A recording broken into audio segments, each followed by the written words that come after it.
उन्होंने मुझे एक किस्सा सुनाया और उनके उस किस्से पर मैंने काफी शोध का काम भी किया।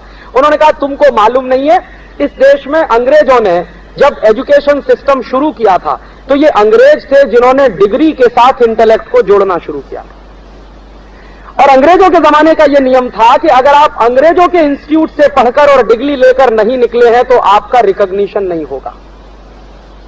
और चूंकि उनके स्कूल से, उनके इंस्टीट्यूट से डिग्री लेकर कोई निकलता नहीं था तो इसलिए उसका कोई रिकॉग्निशन नहीं होता था।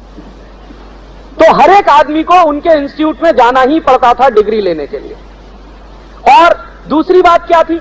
दूसरी बात यह थी कि अंग्रेजों के इंस्टीट्यूट में कोई पढ़ने को चला जाए डिग्री लेने के लिए तो पढ़ाई ऐसी होती थी कि आप बेसिक रिसर्च नहीं कर सकते और मौलिक चिंतन नहीं कर सकते।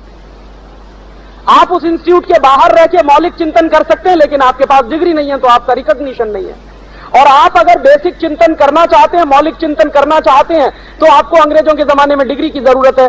और अगर आप बाहर रह के करते हैं तो आपका रिकॉग्निशन नहीं है। और इसी चक्कर में अंग्रेजों ने पूरे देश के टेक्नोलॉजिकल इंफ्रास्ट्रक्चर को बर्बाद कर दिया।